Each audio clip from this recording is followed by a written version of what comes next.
আজকের ক্লাসে কোষ প্রাচীর এবং কোষ ঝিল্লির মধ্যে বিশাল লেভেলের একটা মারামারি লাগাবো। সো সবাই প্রস্তুত হয়ে যাও। আসসালামু আলাইকুম, আমি মেহেদি হাসান অনিক, পড়াশোনা করছি arm forces medical college, Dhaka cantonment, তৃতীয় বর্ষে। আজকের ক্লাসে আমি কোষ প্রাচীরের গঠন ও এর কাজ, কোষ ঝিল্লি এর কাজ এবং গঠন, পাশাপাশি প্রোটোপ্লাজম এবং সাইটোপ্লাজমের মধ্যে তুলনামূলক আলোচনা এবং কোষের ভিতরে যেই সাইটোপ্লাজমীয় অঙ্গাণুগুলো থাকে এবং সাইটোপ্লাজম এবং প্রোটোপ্লাজমের মধ্যে ডিফারেন্স নিয়ে আলোচনা করব। তো দেরি না করে শুরু করা যাক। প্রথম যেই টপিকটা নিয়ে আমি আজকে কথা বলবো সেটা হচ্ছে কোষ প্রাচীর। ওকে, সো প্রথম আমাদের টপিক হচ্ছে কোষ প্রাচীর। সো কোষ প্রাচীর সম্পর্কে কতগুলো বেসিক কথাবার্তা জেনে তারপর হচ্ছে আমরা স্ট্রাকচারটার মধ্যে যাবো আর কি। তো কোষ প্রাচীর সম্পর্কে এক নম্বর কথা সেটা হচ্ছে এটা হচ্ছে এক ধরনের জড় শক্ত আবরণ। ঠিক আছে, জড় শক্ত আবরণ। আচ্ছা, এখন জড় যেহেতু, তার মানে আমরা এটাকে মৃতও বলতে পারি। ওকে, সো আমি কিন্তু প্রথম ক্লাসে বলছিলাম যে রবার্ট হুক 1665 সালে রবার্ট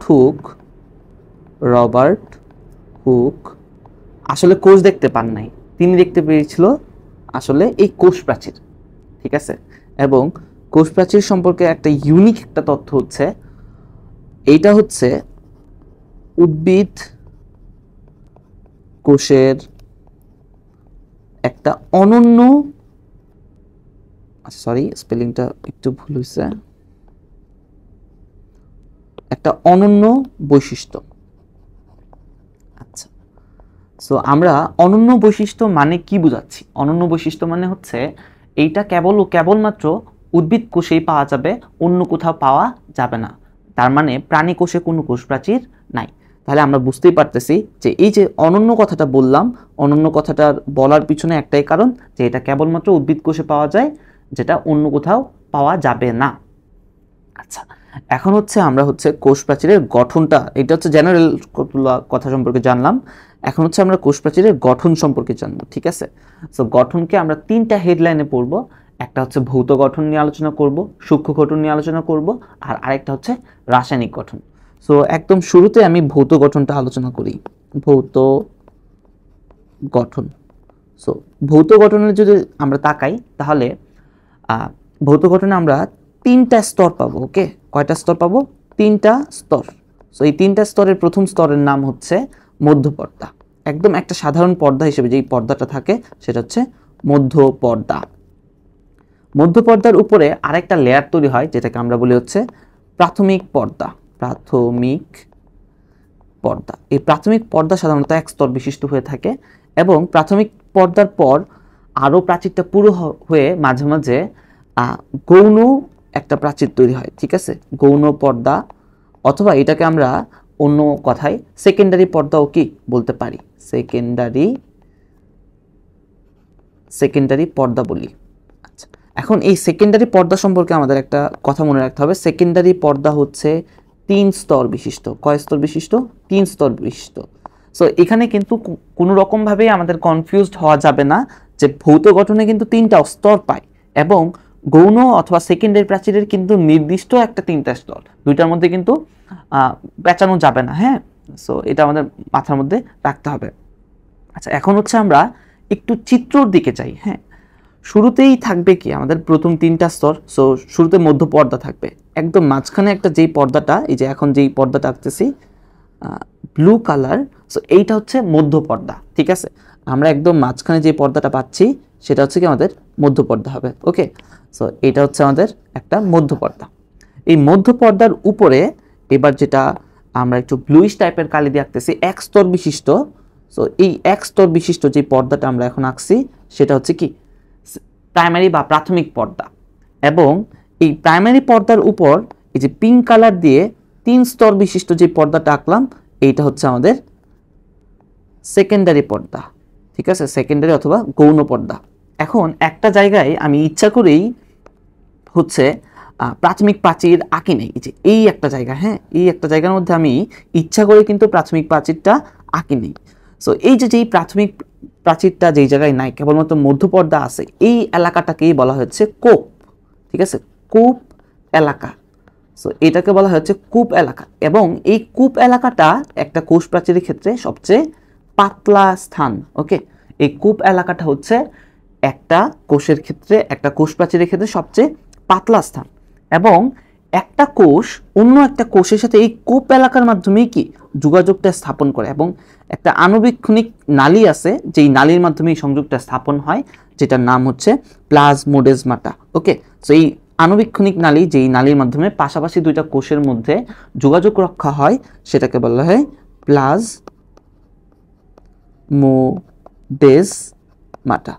সো তোমাদের জন্য খুব ইম্পর্টেন্ট একটা ডেফিনেশন হচ্ছে 3 স্টার ডেফিনেশন আমি বলবো, যে প্লাজমোডেজমাটা, এই প্লাজমোডেজমাটা যে একটা আণুবীক্ষণিক নালী যার মাধ্যমে দুইটা কোষের মধ্যে যোগাযোগ রক্ষিত হয়, এইটার যে ডেফিনেশন অ্যান্ড হচ্ছে function. Okay, definition and function, এই ডেফিনেশন অ্যান্ড ফাংশন হচ্ছে 3 স্টার একটা কোয়েশ্চেন। ওকে, আচ্ছা, আমরা ফার্দার সামনের দিকে যাওয়া শুরু করি। তাহলে আমরা দেখতে পেলাম যে একটা ভৌত গঠনে আমরা হচ্ছে 3টা পর্দা পাবো। প্রথমেই থাকবে হচ্ছে মধ্য পর্দা, আমি একটু হাইলাইট করে দেখাই দিই। এই যে এইটা হচ্ছে আমাদের মধ্য পর্দা, ঠিক আছে। মধ্য পর্দার উপরে 1 স্তর বিশিষ্ট যেই জায়গাটা পাচ্ছি সেটা হচ্ছে প্রাথমিক পর্দা, এবং প্রাথমিক পর্দার উপর 3 স্তর বিশিষ্ট যে পর্দা, এই যে 3 স্তর বিশিষ্ট যে পর্দা, এটাকে আমরা বলতেছি হচ্ছে গৌণ পর্দা অথবা সেকেন্ডারি পর্দা। এবং কোষ প্রাচীরের কোথাও কোথাও কেবলমাত্র মধ্য পর্দা পাওয়া যায়, কোনো প্রাথমিক পর্দা পাওয়া যায় না, ওই এলাকাটাকে বলা হচ্ছে কোপ এলাকা। এই কোপ এলাকাটা হচ্ছে সবচেয়ে পাতলা এলাকা, এবং এখানে একটা আণুবীক্ষণিক নালী থাকে যেটার নাম হচ্ছে প্লাজমোডেজমাটা। তো এই প্লাজমোডেজমাটার মাধ্যমে হচ্ছে বিভিন্ন যোগাযোগটা রক্ষিত হয়। আচ্ছা, এখন হচ্ছে আমরা রাসায়নিক গঠনের দিকে যাব। ওকে, সো এখন হচ্ছে আমরা দেখে নেব হচ্ছে রাসায়নিক গঠন।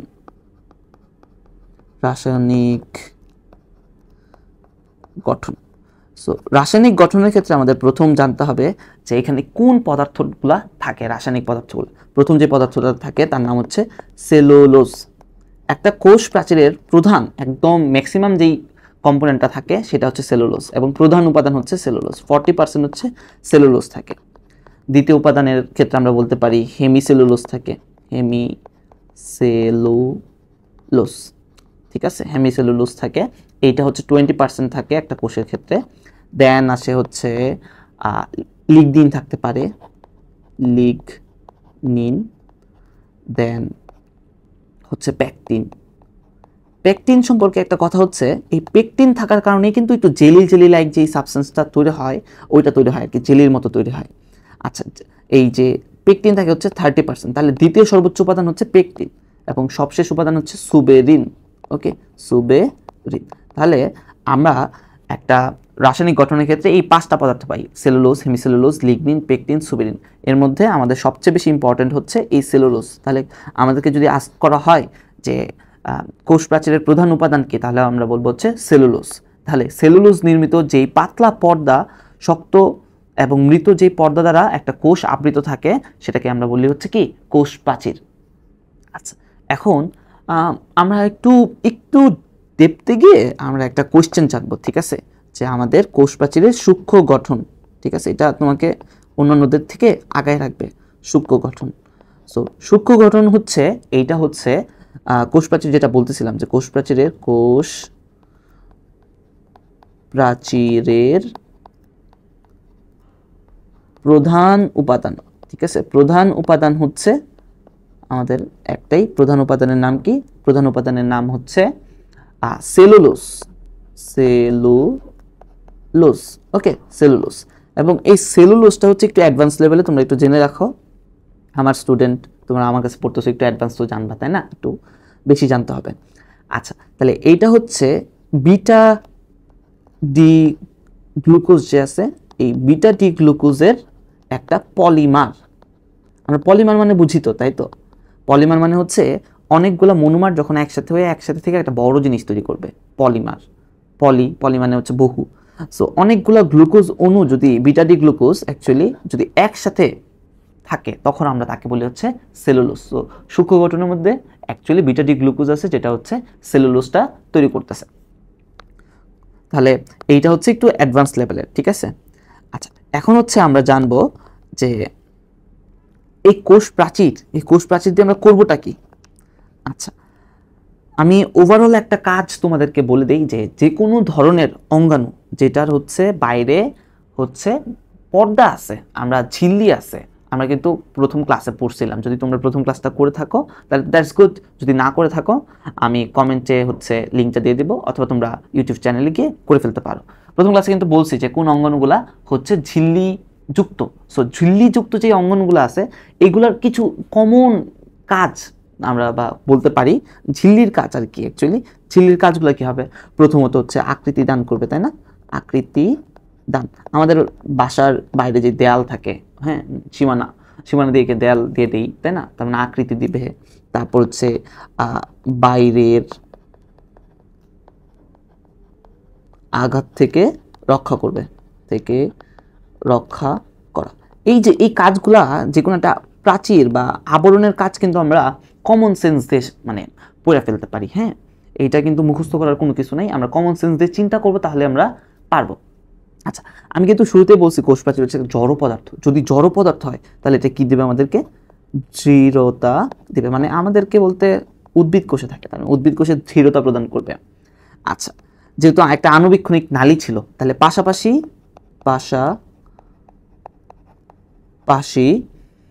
কোষের মধ্যে কিসের মাধ্যমে? প্লাজমোডেসমাটার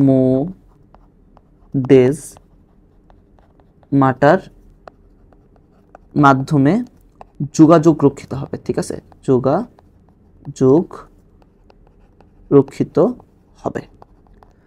আর এই যে তাছাড়া বাড়ির সীমানা কি করে, বা যে কোনো একটা পর্দা হচ্ছে অন্য অন্য যেই কোষ, ওই কোষগুলা থেকে কি রাখবে?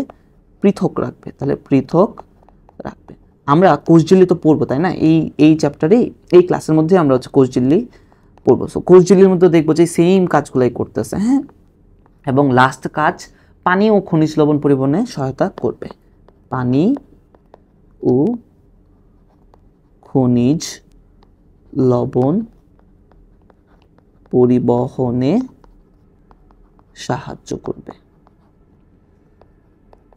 সো এখন পর্যন্ত আমরা হচ্ছে কাজ শিখলাম, সূক্ষ্ম গঠন দেখলাম, রাসায়নিক গঠন দেখলাম, পাশাপাশি ভৌত গঠন এবং কিছু জেনারেল কথাবার্তা। সো এর মাধ্যমে আমরা কিন্তু কোষ প্রাচীরটা শেষ করতে পারি। এবং তোমাদের পরীক্ষার জন্য যেই ইয়েটা আছে, চিত্রটা আছে, এই চিত্রটা তোমরা হচ্ছে প্র্যাকটিস করে নিবা। ঠিক আছে? আচ্ছা, এখন আমি যেই টপিকটা নিয়ে কথা বলবো সেটা হচ্ছে আজকের ভিডিওর সেকেন্ড টপিক, এবং খুব গুরুত্বপূর্ণ। আমি ফার্স্ট ক্লাসেও আলোচনা করছি, তোমরা নিশ্চয়ই ক্লাসটা করছো। প্রোটোপ্লাজম। আচ্ছা, যদি ফার্স্ট ক্লাসটা করে না থাকো তো এখানে মনোযোগ দাও, আমি আবার আলোচনা করে দিচ্ছি। প্লাজম, এই প্লাজম কথাটার অর্থ হচ্ছে থকথকে জেলির ন্যায় তরল পদার্থ। তাহলে তোমরা চিন্তা করো তো নিউক্লিওপ্লাজম মানে কি হবে, বা সাইটোপ্লাজম মানে কি হতে পারে। সো আমরা এটার একটা সুন্দর একটা ডেফিনেশন শিখব, কারণ তোমাদের পরীক্ষাতে এটার ডেফিনেশনটা মাঝে মাঝেই কি এসে পড়ে। আচ্ছা, তাহলে আমরা কি শিখব? আমরা পড়ব হচ্ছে কোষ সংজ্ঞাটা আর কি, কোষঝিল্লি দিয়ে আবৃত জেলির নেই। ঠিক আছে, জেলির ন্যায়, যেহেতু প্লাজম কথাটা কি আছে, জেলির ন্যায় বর্ণহীন। এই যে এই এটা কালার কি হবে? বর্ণহীন, কোনো কালার থাকবে না, বর্ণহীন, অর্ধস্বচ্ছ হবে। ওকে, অর্ধস্বচ্ছ পদার্থ, অর্ধস্বচ্ছ পদার্থ যেখানে সকল ভৌত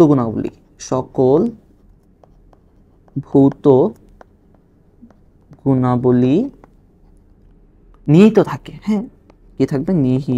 নিহিত থাকে, তাকে প্রোটোপ্লাজম বলে। আচ্ছা, এই সংজ্ঞাটা আমার একদম ওয়ার্ড বাই ওয়ার্ড লিখে দেওয়ার একটাই কারণ, এটা হচ্ছে আমাদের পরীক্ষাতে কি দেয়। ঠিক আছে, পরীক্ষায় ডেফিনেশনটা আমাদের পরীক্ষার মধ্যে দিবে। সো আমরা হচ্ছে একটু ডেফিনেশনটা একটু ভালোভাবে পড়ে নিব। এখন স্বাভাবিকভাবেই আমাদের মনে প্রশ্ন জাগতে পারে, এবং আরেকটা ইনফরমেশন তোমাদেরকে দিয়ে রাখি যে এর 70 থেকে 90% হচ্ছে কি পানি। আমরা যে বলি যে আমাদের জীবন মানেই পানি, এই যে প্রোটোপ্লাজম, চিন্তা করো প্রোটোপ্লাজমের 90% পানি, এবং আমাদের বডিটা তৈরি করতে কিন্তু সেলই লাগতেছে, তার মানে পুরা বডি জুড়েই কি পানি। একটা আদর্শ মানুষের কিন্তু 70% পানি থাকে। আচ্ছা, এখন হচ্ছে আমরা প্রোটোপ্লাজমের বিভিন্ন অংশ সম্পর্কে জানবো। তাহলে প্রোটোপ্লাজম, এই প্রোটোপ্লাজমের আমাদের 3টা অংশ আছে। ওকে, কয়টা অংশ? 3টা অংশ। এই 3টা অংশ কি কি আমরা অলরেডি জানি, তারপর আলোচনার সাপেক্ষে করে দিচ্ছি। প্রথম যেটা, সেটা হচ্ছে কোষঝিল্লি। কোষঝিল্লি, অনেকেই এই জিনিসটাকে কনফিউশনের মধ্যে পড়ে যায় যে কোষঝিল্লি দিয়ে আবৃত ছিল, তাহলে কোষঝিল্লি কেন প্রোটোপ্লাজমের অংশ হবে? না ভাই, এই কোষঝিল্লি নিজেও প্রোটোপ্লাজমের একটা অংশ। কোষঝিল্লির ভেতরে তারপর থাকবে আমাদের হচ্ছে সাইটোপ্লাজম, ঠিক আছে, এবং আরেকটা থাকবে হচ্ছে নিউক্লিয়াস। ওকে, 3টা কম্পোনেন্ট থাকবে। আচ্ছা, আমাদের একটা কোয়েশ্চেন তোমাদের হচ্ছে খ নম্বরে আসে, হ্যাঁ, এই কোয়েশ্চেনটা অনেক ইম্পর্টেন্ট, ভালো করে পড়ে রাখবা, যে প্রোটোপ্লাজমকে জীবনের ভৌত ভিত্তি কেন বলা হয়। কোয়েশ্চেনটা কি? কোয়েশ্চেনটা সবাই লিখে রাখবা, হ্যাঁ। প্রোটোপ্লাজমকে কেন জীবনের ভৌত ভিত্তি বলা হয়? ইচ অ্যান্ড এভরি স্টুডেন্ট, হ্যাঁ, এই জিনিসটা তোমাদের জানা থাকা লাগবে, মানে লাগবে, একদম মাস্ট, এটা একটা মাস্ট কোয়েশ্চেন। আচ্ছা, আমি 2টা পয়েন্টের আলোকে এই কোয়েশ্চেনটার ব্যাখ্যা দেব। সেটা হচ্ছে কোষের, হ্যাঁ, বা আমাদের দেহের যত মৌলিক কার্যাবলী সব এখানে সম্পাদিত হয়। তাহলে এখানে এই প্রোটোপ্লাজমের মধ্যে কি মৌলিক সব কার্যাবলী সম্পাদিত। তাহলে আমাকে বলো যে আমাদের মৌলিক কার্যাবলীগুলো কি আছে। মৌলিক কার্যাবলীর মধ্যে সবার প্রথম যেটা আসবে উদ্ভিদের ক্ষেত্রে, হ্যাঁ, প্রথম মৌলিক কার্যাবলীগুলোতে হচ্ছে কি সালোক সংশ্লেষণ। এখন সালোক সংশ্লেষণ প্রক্রিয়া খাদ্য যদি না প্রস্তুত ভাই, তুমি কি বেঁচে থাকতাম? বাঁচতাম না। খুবই গুরুত্বপূর্ণ। তারপর শ্বসন, যেটার মাধ্যমে হচ্ছে এই খাদ্যবস্তুগুলা জারিত হয়ে কি হবে, শক্তি উৎপাদন করবে। বংশগতি, এই যে ভাইটাল যে ফাংশনগুলা, হ্যাঁ, বংশগতির মতো যে ভাইটাল ফাংশনগুলো সব এই প্রোটোপ্লাজমে হয়। তাহলে এই কারণে কিন্তু প্রোটোপ্লাজমকে ভৌত ভিত্তি বলা হয়। আরেকটা আমরা বলতে পারি যে এই প্রোটোপ্লাজমের মধ্যে সকল ভৌত ও রাসায়নিক যে গুণাবলীগুলো আছে, ভৌত গুণাবলী এবং বৈশিষ্ট্য নিহিত থাকে, ঠিক আছে। তাহলে এই 2টা জিনিস আমাদের মাস্ট জানা থাকা লাগবে। আচ্ছা, তার মানে এখন কিন্তু আমি ক্লাসের শেষের দিকে হচ্ছে এই যে ইনশাল্লাহ কোষঝিল্লি নিয়ে কথা বলে দিব। এখন হচ্ছে আমরা সাইটোপ্লাজম সম্পর্কে জানবো, এবং একটা আলাদা ক্লাসে নিউক্লিয়াস সম্পর্কে জানবো, এবং নিউক্লিয়াসের চিত্র কিভাবে আঁকতে হয়, কোনটা কিভাবে কি করতে হয়, এটা সম্পর্কে জানবো, খুব ইম্পর্টেন্ট। তাহলে এখন হচ্ছে আমরা জাম্প করবো হচ্ছে সাইটোপ্লাজম। আচ্ছা, আমরা কি ধারণা করতে পারতেছি সাইটোপ্লাজম মানে কি হবে? এই বলো না প্লিজ, সাইটোপ্লাজম মানে কি হবে? প্লাজম কথাটা আছে, তার মানে থকথকে জেলির পদার্থ। এবং দেখো, আমরা এই যে প্রোটোপ্লাজমের একটা অংশ হিসেবে কিন্তু সাইটোপ্লাজমকে পাচ্ছি, ঠিক আছে, প্রোটোপ্লাজমের একটা অংশ হিসেবে সাইটোপ্লাজম পাচ্ছি। এখন কোষঝিল্লি একটা পর্দা। এখন আমরা যদি এই যে প্রোটোপ্লাজম থেকে যদি নিউক্লিয়াসটাকে মাইনাস করে দিই, তাহলে যে জিনিসটা পাবো সেটাই হচ্ছে কি সাইটোপ্লাজম। সো এই কথাটাই আমরা লিখে দিব যে প্রোটোপ্লাজম থেকে, সাইটোপ্লাজম তো প্রোটোপ্লাজমের একটা অংশ, তাই না? সো প্রোটোপ্লাজম থেকে কাকে সরাই নেব? নিউক্লিয়াসকে সরিয়ে নিলে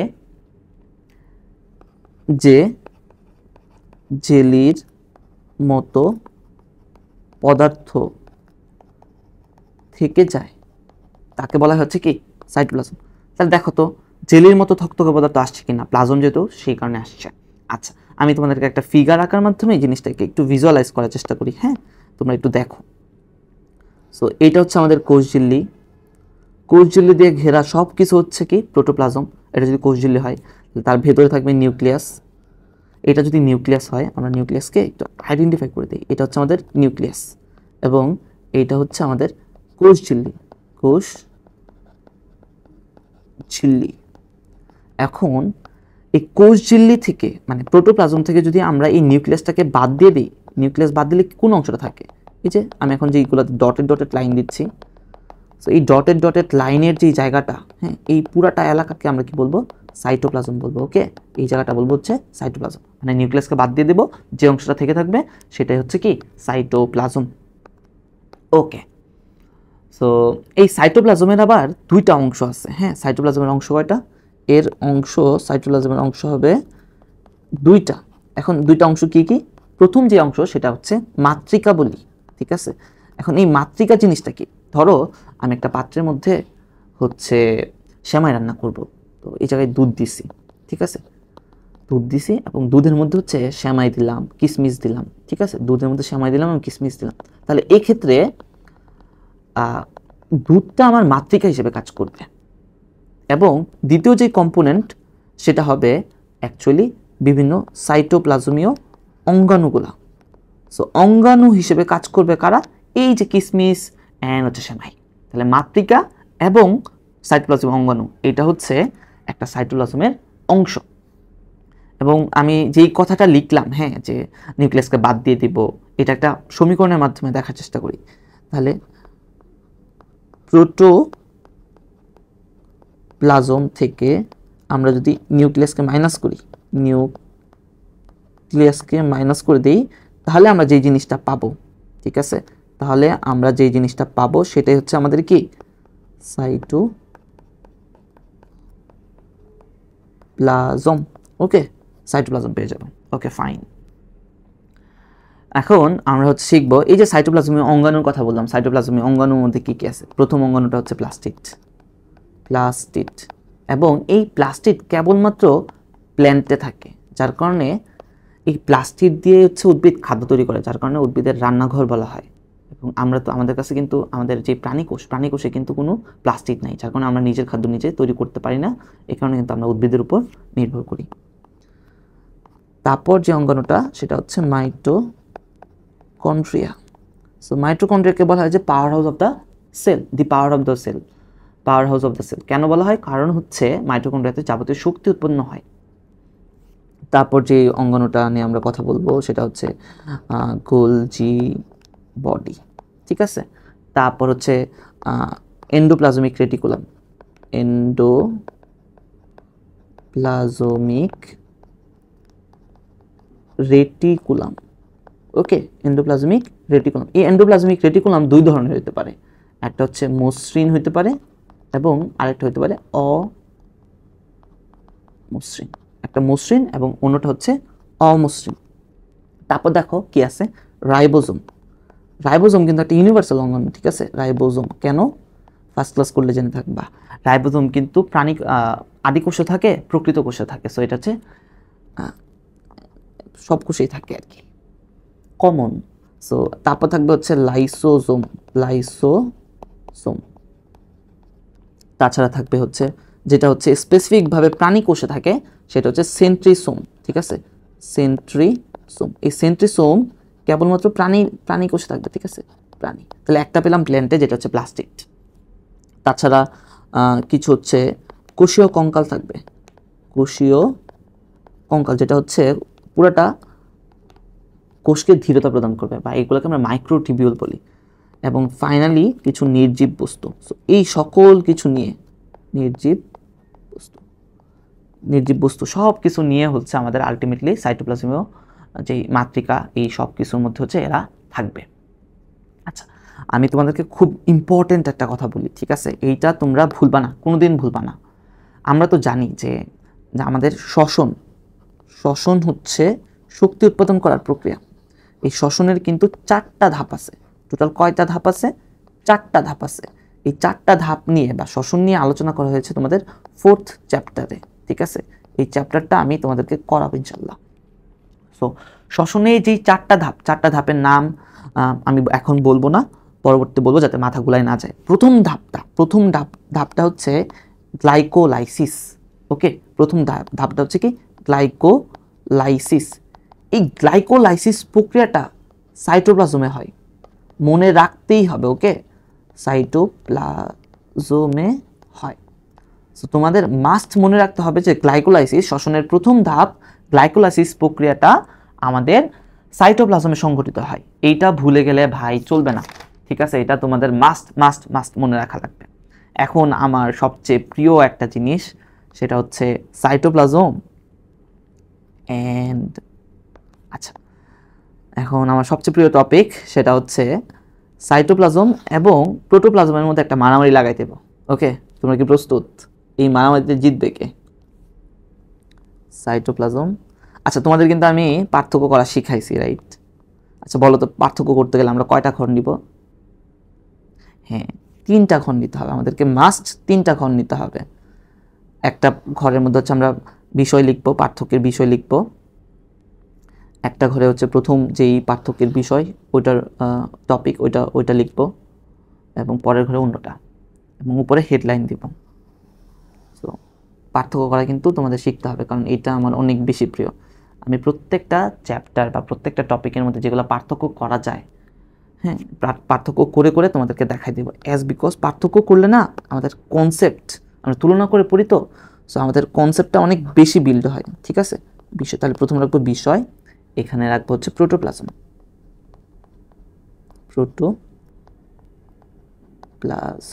আচ্ছা কেউ কিন্তু রাগ করো না, হ্যাঁ, আমি কিন্তু কোষপ্রাচীর আর হচ্ছে এটাকে কি বলে, কোষ ঝিল্লির মতো কিন্তু একটা মারামারি লাগাবো। মারামারি মানে হচ্ছে, আমি বোঝাচ্ছি কি, আচ্ছা, তো প্রথম যেই ব্যাপারটা সেটা হচ্ছে আমরা একটা ডেফিনেশন দিয়ে হচ্ছে একটা পার্থক্য করব, ঠিক আছে? এই ডেফিনেশন আমি সুন্দরভাবে তোমাদেরকে লিখে দিছি, হ্যাঁ, যে কোষঝিল্লি দ্বারা আবৃত সকল ধরনের যেই ইয়েগুলো আছে, থকথকে ঝিল্লির মতো পদার্থ, সেটা হচ্ছে প্রোটোপ্লাজম। এবং যদি আমরা প্রোটোপ্লাজম থেকে নিউক্লিয়াসকে সরাই নিই, হ্যাঁ, তাহলে সেটা হয়ে যাবে কি, সাইটোপ্লাজম। সো আমি এটা লিখার সময় নষ্ট করব না। এখন আমরা শিখবো হচ্ছে অংশ কি কি আছে। আচ্ছা বলো তো, অংশ, ঠিক আছে? এই অংশ কয়টা? প্রোটোপ্লাজমের অংশ কিন্তু আমরা পড়ছি 3টা অংশ। কি কি ছিল? প্রথমটা ছিল হচ্ছে কোষ ঝিল্লি, তাহলে প্রথমটা কি, কোষ ঝিল্লি। দ্বিতীয়টা ছিল হচ্ছে সাইটোপ্লাজম, এবং সর্বশেষে নিউক্লিয়াস নিয়ে একটা ডিটেলস ক্লাস থাকবে তোমাদের। এবং সাইটোপ্লাজমের ক্ষেত্রে আমরা 2টা অংশ পাইছি, তাই না? 2টা অংশ। প্রথম অংশের নাম কি? প্রথম অংশটা ছিল হচ্ছে মাতৃকা অথবা সাইটোসল বলা হয় ইংরেজিতে, ঠিক আছে? মাতৃকা। আর কি ছিল? সাইটোপ্লাজমীয় অঙ্গাণুগুলো ছিল। এখন কিন্তু আমরা জানি যে কোন কোন অঙ্গাণু সাইটোপ্লাজমে থাকে। আচ্ছা, এবং আমাদের এখন শেষ পার্থক্যের বিষয় কি? শেষ পার্থক্যের মধ্যে আমরা দেখব হচ্ছে যে নিউক্লিয়াসের ইনক্লুশন হবে কি হবে না। নিউক্লিয়াস, আচ্ছা, প্রোটোপ্লাজম, তার মানে নিউক্লিয়াস কিন্তু থাকবে, আর এখানে সাইটোপ্লাজম যেহেতু, তাহলে কি থাকবে না। এখন তোমাদেরকে আমি একটা কথা বলি, নিউক্লিয়াসের ভিতরে কি থাকে? নিউক্লিয়াসের ভিতরে ক্রোমাটিন তন্তু থাকে, এবং এর ক্রোমাটিন তন্তু আবার কি দিয়ে তৈরি হয়? ডিএনএ প্যাঁচায় তৈরি হয়। এখন ডিএনএ যখন হিস্টোন প্রোটিনকে প্যাঁচায় ফেলে, তখনই তৈরি হয়ে যাচ্ছে ক্রোমাটিন তন্তু। এখন ডিএনএ হচ্ছে বংশগতির একক। তাহলে যদি প্রোটোপ্লাজমের মধ্যে নিউক্লিয়াস থাকে, তাহলে সেটা কিন্তু বংশগতিতে ভূমিকা রাখবে। বংশগতিতে একটা কি, বংশগতির ধারক ও বাহক। এখন ওর মধ্যে তো সাইটোপ্লাজমের মধ্যে নিউক্লিয়াসই নেই, তাহলে নিউক্লিয়াস যদি না থাকে তাহলে কি বংশগতির বাহক এবং ধারক হবে না। সো আমাদের এই হচ্ছে পার্থক্যের যেই আমরা পার্থক্য করতে চেয়েছিলাম, এই পার্থক্য, ঠিক আছে? সো তোমরা একদম সুন্দর করে বক্স টক্স করে তারপর হচ্ছে পার্থক্যটা করবা, ঠিক আছে? সো আমি একটু হেডলাইন দিয়ে দিই।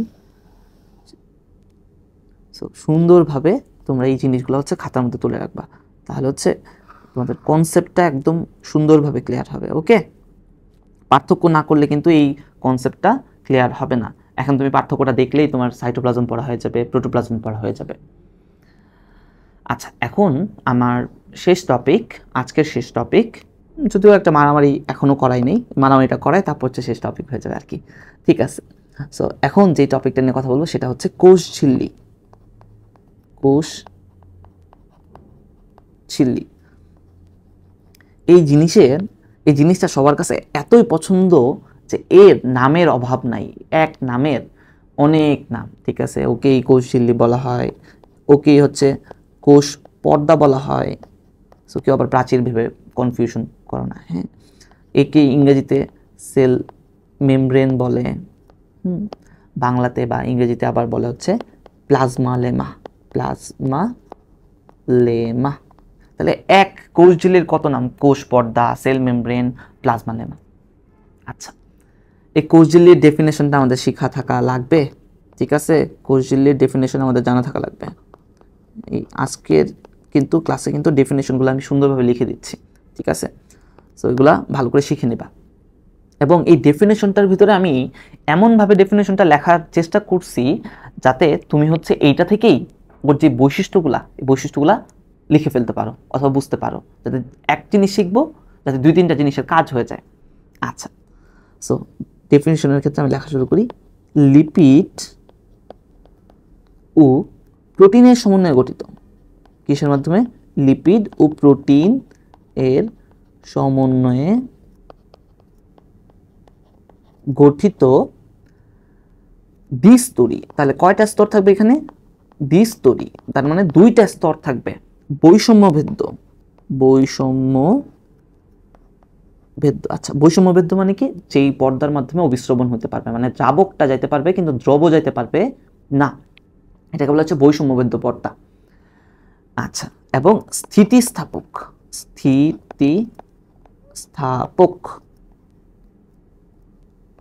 যে পর্দা দিয়ে প্রতিটি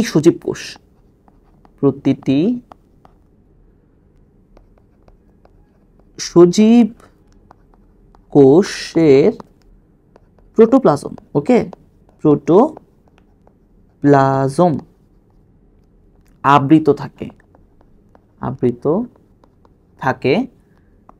তাকে বলা হচ্ছে কি? প্লাজমা মেমব্রেন, ঠিক আছে, বলা হচ্ছে প্লাজমা মেমব্রেন অথবা প্লাজমা লেমা বা সেল মেমব্রেন। ওকে, সো আমরা হচ্ছে ডেফিনেশনটা কিন্তু শিখে ফেললাম। সো এই ডেফিনেশনের উপর ভিত্তি করেই আমরা হচ্ছে বাকি যে বৈশিষ্ট্যগুলো আছে ওই বৈশিষ্ট্যগুলো কি পড়ব। সো বৈশিষ্ট্যগুলো পড়বে এবং এই সবগুলো জিনিস আমরা আলোচনা করে দেব, ঠিক আছে। সো কোনটা কি হয় না হয়। প্রথম কথা হচ্ছে প্রোটোপ্লাজমের সবচেয়ে বাইরের অংশ, এটার 1 নাম্বার ফিচারটা কি? প্রোটোপ্লাজমের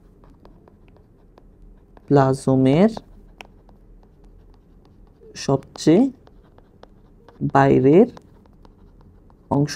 আচ্ছা, আমি কিন্তু তোমাদেরকে বলছিলাম যে প্রোটোপ্লাজমের 3টা অংশ থাকে, একটা হচ্ছে প্লাজমা মেমব্রেন, তারপর হচ্ছে নিউক্লিয়াস এবং সাইটোপ্লাজম। আমরা তো দেখছি যে নিউক্লিয়াস কোথায়? একদম মাঝখানে অবস্থিত থাকে প্রাণী কোষের ক্ষেত্রে, এবং উদ্ভিদ কোষের ক্ষেত্রে সেটা হচ্ছে এক পাশে চলে যায়, কারণ হচ্ছে কোষ গহ্বর থাকে।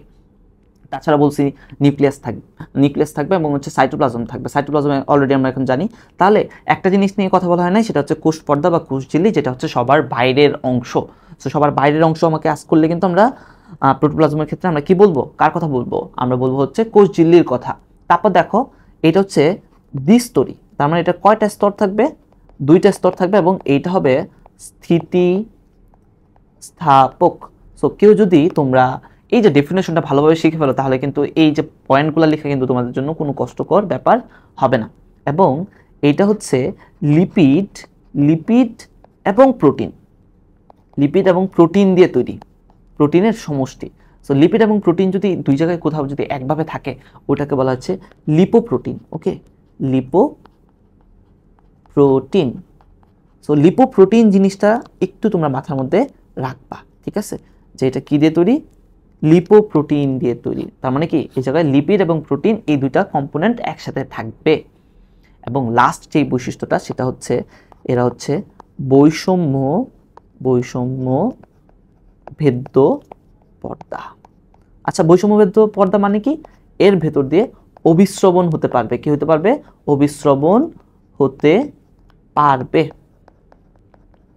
ওকে, পারবে, তার মানে হচ্ছে এই দিক দিয়ে পানি যাইতে পারবে বা দ্রাবক যাইতে পারবে। এই জিনিসটাই কি তোমাদেরকে বলতে চাচ্ছি। আচ্ছা, কোষ ঝিল্লি থেকে তো আমি তোমাদেরকে একটা স্পেশাল ফিচার বলছিলাম, মনে কি আছে? যে প্লাজমোডেজমাটা থাকবে। এখানে স্পেশাল কি আছে? স্পেশাল যেই জিনিসটা আছে সেটা হচ্ছে মাইক্রোভিলাই থাকবে। ওকে, মাইক্রোভিলাই।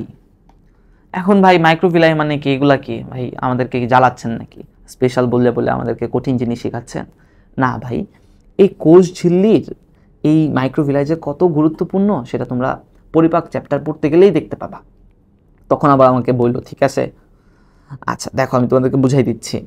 একটা কোষ ঝিল্লি তো এরকম থাকবে, নর্মাল থাকবে, ঠিক আছে। এটা হচ্ছে যদি একটা কোষের কোষ ঝিল্লি হয় এবং ভিতরে নিউক্লিয়াস আছে, সাইটোপ্লাজম আছে, অন্যান্য জিনিসপাতিগুলো কি আছে। এখন এইটারই একটা সারফেস, ধরো উপরের এই সারফেসটা, ঠিক আছে, যেটা আমি এখন মুছতেছি, এইটা যদি আঙুলের মতো প্রক্ষেপ তৈরি করে, ঠিক আছে, কিসের মধ্যে, আঙুলের মতো এরকম যদি প্রক্ষেপ তৈরি করে, অভিক্ষেপ তৈরি করে, তখন এই অভিক্ষেপগুলোকে আমরা কি বলবো, মাইক্রোভিলাই। তাহলে মাইক্রোভিলাই মানে অন্য কোনো কিছুই না, মাইক্রোভিলাই মানে হচ্ছে একটা কোষ ঝিল্লি যখন আঙুলের মতো ভাঁজ হয়ে অভিক্ষেপ তৈরি করে, তখন ওই অভিক্ষেপগুলোকে আমরা বলি হচ্ছে কি মাইক্রোভিলাই। এখন ভাই মাইক্রোভিলাই করে কী লাভ? মাইক্রোভিলাইয়ের কারণ হচ্ছে, মাইক্রোভিলাই করলে আমরা হচ্ছে সারফেস এরিয়া হচ্ছে বাড়াইতে পারি। এখন সারফেস এরিয়া বাড়াই কী লাভ? সারফেস এরিয়া বাড়ালে আমাদের হচ্ছে শোষণ ভালো হবে, খাদ্যবস্তুর শোষণ থেকে শুরু করে বিভিন্ন বস্তুর শোষণটা ভালো হবে। এখন আমাকে বলো, এই কোষ ঝিল্লির কাজ কি হবে? কাজ না পারলে কিন্তু এখন মাইট দিব ভাই। একই জিনিস, আকৃতি দিবে, তারপর আঘাত থেকে রক্ষা করবে আমাদেরকে, এই যে কোষকে দৃঢ়তা প্রদান করবে। প্রত্যেকটাকে আলাদা আলাদা পয়েন্ট হিসেবে তুমি লিখবা, ঠিক আছে। তারপর হচ্ছে পরস্পর থেকে আলাদা করা, হ্যাঁ, বা পৃথক রাখার, যে আলাদা রাখবে, ঠিক আছে, এই জিনিসগুলো করবে আমাদের। যেটা তাহলে 4টা পয়েন্টকে 4টা পয়েন্ট বানাবো পরীক্ষার মধ্যে, এক লাইনে কিন্তু আবার লিখো না, 4টাকে 4টা পয়েন্ট লিখবা। আমি একটু তাড়াতাড়ি করে লিখে দিচ্ছি। যেটা আমাদের জন্য ইম্পর্টেন্ট, যেই ফিচারটা আমাদের জানা থাকা লাগবে, সেটা হচ্ছে যেহেতু ও হচ্ছে বৈষম্যবেদ্য পর্দা, তার মানে এই বৈশিষ্ট্যটা তুমি সুন্দরভাবে একদম মাথার মধ্যে নিয়ে নাও, যে অভিস্রবণের মাধ্যমে কোষের ভেতর, ঠিক আছে, কোষের ভেতর পানি ও খনিজ লবণের চলাচল নিয়ন্ত্রণ করবে। ওকে, চলাচল নিয়ন্ত্রণ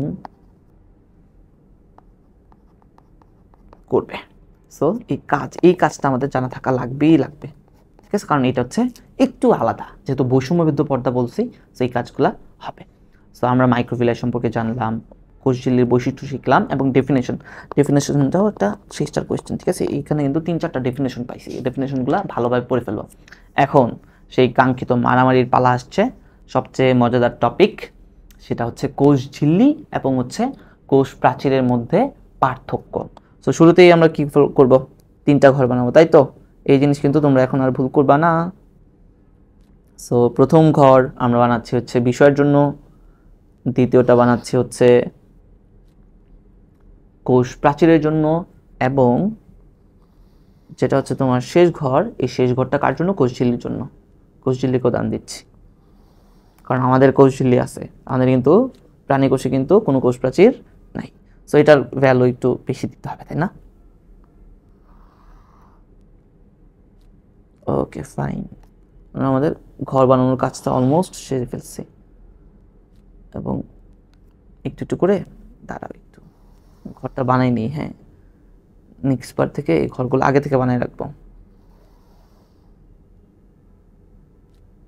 আচ্ছা, তোমরা হচ্ছে ক্লাসটা যদি ভালো লেগে থাকে তাহলে অবশ্যই কমেন্ট করবা, ঠিক আছে, কমেন্ট করে জানাবা। আর যদি কোনো জায়গায় প্রবলেম থাকে সেই জিনিসটাও কমেন্ট করে আমাকে জানাবা। এবং এই ক্লাসটা যদি তোমার উপকারে আসে থাকে, তোমার কোনো ফ্রেন্ড যার এই ক্লাসটা আসলে দরকার, তার কাছে শেয়ার করে দিবা, কারণ শেয়ার না করলে তো সে জানবে না, তাই না? তোমরা শেয়ার করে দিবা। আর যদি এই চ্যানেলে নতুন হয়ে থাকো, এই ক্লাসটাই শুরু করতেছো, তাহলে আমি তোমাকে সাজেস্ট করব যে অবশ্যই হচ্ছে ফার্স্ট ক্লাসটা করে নেবা। কারণ ফার্স্ট ক্লাসটার মধ্যে আমি একদম ইন ডিটেলস বেসিক নিয়ে আলোচনা করছি, যেটা না জানা থাকলে আসলে হবেই না, এরকম টাইপের বেসিক নিয়ে কথাবার্তা বলছি। এই ক্লাসে ম্যাক্সিমাম পড়া কিন্তু আমি ফার্স্ট ক্লাসে কভার করছি। সো করে নিবা, হ্যাঁ। তাহলে বিষয়, তারপর থাকবে হচ্ছে কোষ প্রাচীর, কোষ প্রাচীর, এবং এখানে থাকবে হচ্ছে কোষ ঝিল্লি। ওকে, সো প্রথম যেই আমরা ডেফিনেশন আমি তোমাদেরকে লিখতেছি না, কিন্তু তোমরা কিন্তু ডেফিনেশন দিয়ে কিন্তু একটা পার্থক্য তোমরা কিন্তু করতে পারো। ওকে, এটা মাথার মধ্যে রেখো যে ডেফিনেশন দিয়েও পার্থক্য আমি করতে পারবো, কিন্তু আমি এখানে ডেফিনেশন ইনক্লুড করতেছি না। প্রথম কথা হচ্ছে সজীবতা।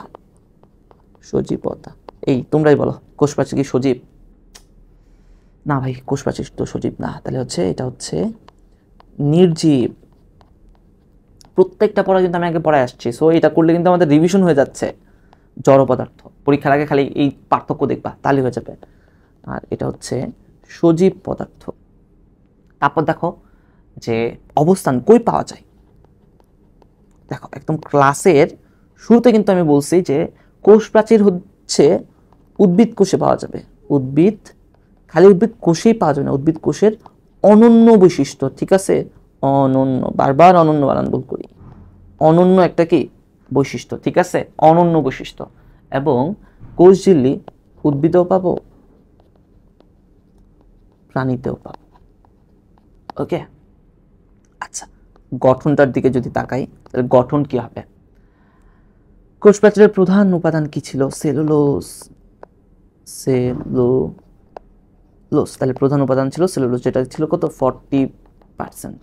অ্যান্ড এইটা কোষ ঝিল্লি কি ছিল? লিপোপ্রোটিন লেয়ার ছিল না? তার মানে কি ছিল এটার মধ্যে?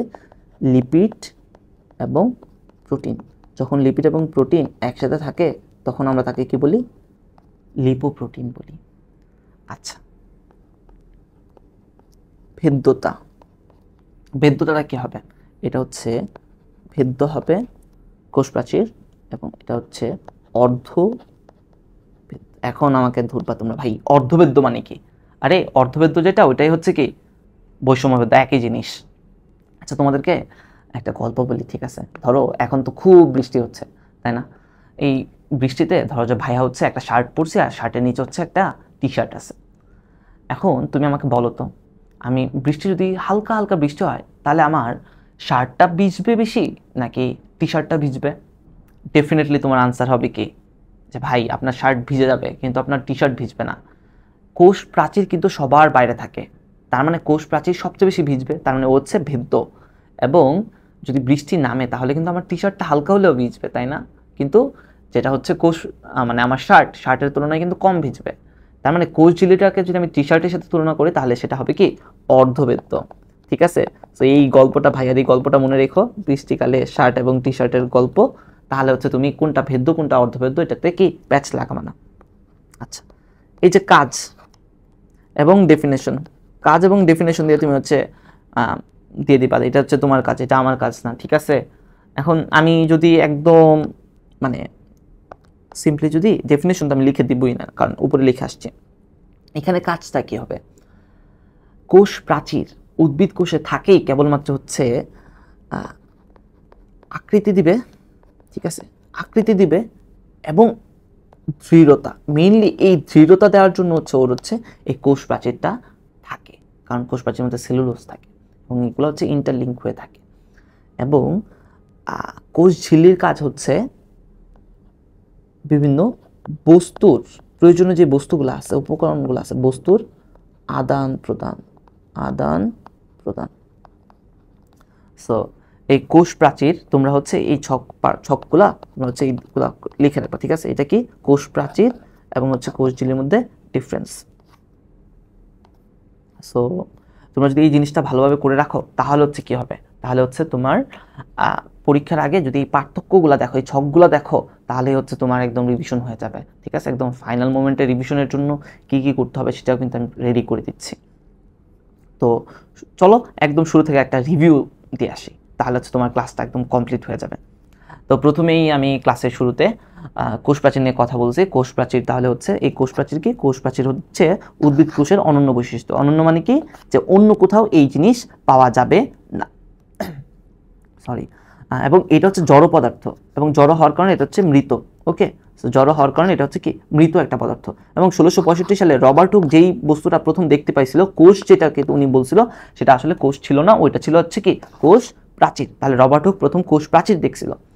এখন আমরা গঠন নিয়ে কথা বলবো। গঠন 3 ধরনের গঠন নিয়ে আমি আলোচনা করছি, ভৌত, রাসায়নিক এবং হচ্ছে সূক্ষ্ম গঠন। ভৌত গঠনের ক্ষেত্রে আমরা 3টা স্তর পাবো। 3টা স্তর এখান থেকে দেখে নেই।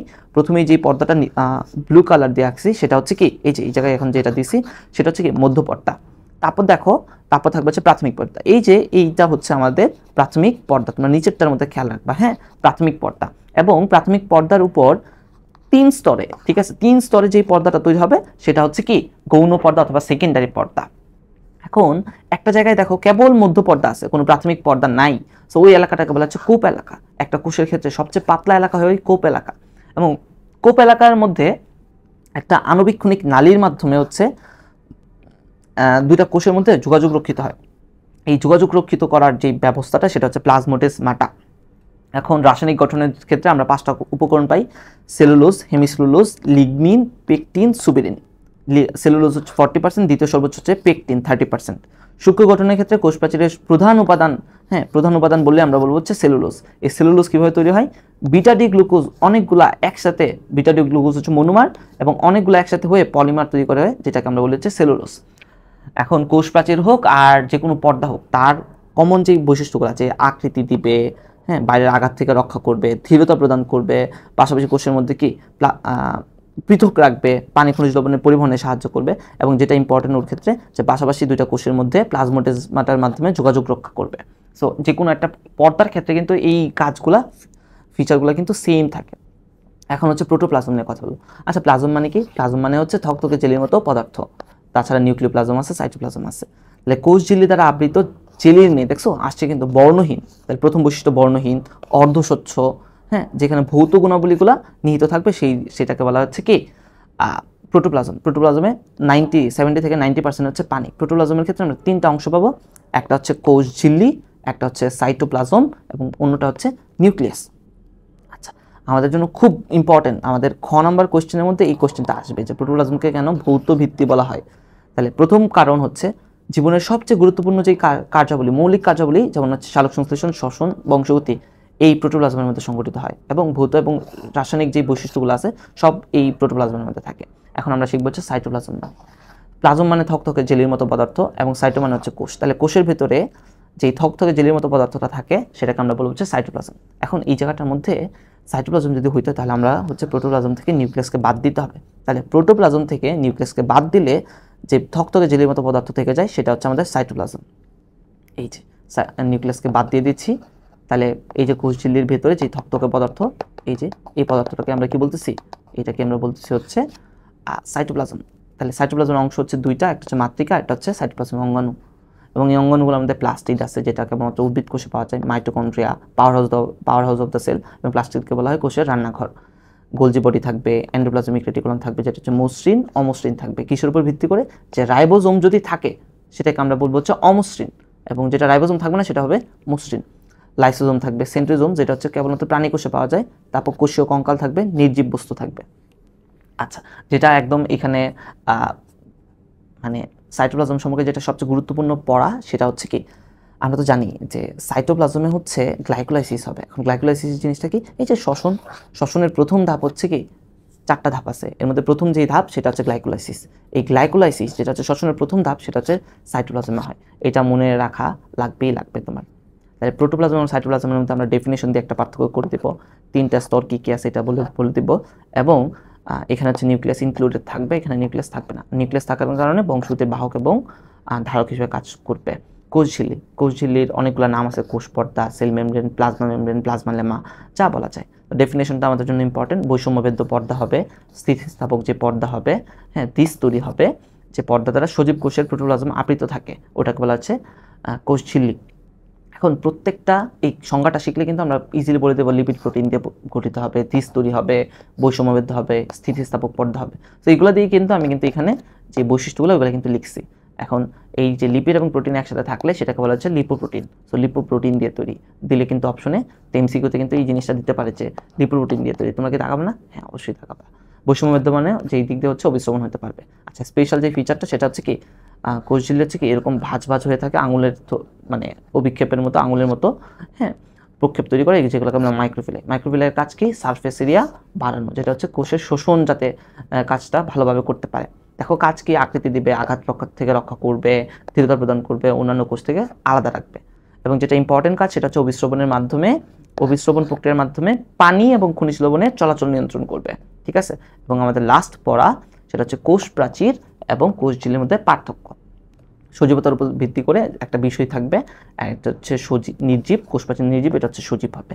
অবস্থান কোথায়? উদ্ভিদ কোষে কেবলমাত্র পাওয়া যায়, এটা উদ্ভিদ এবং প্রাণী দুইটাতে পাওয়া যায়। গঠনের ক্ষেত্রে সেলুলোজ প্রধান উপাদান, এখানে লিপোপ্রোটিন বা লিপিডোপ্রোটিন।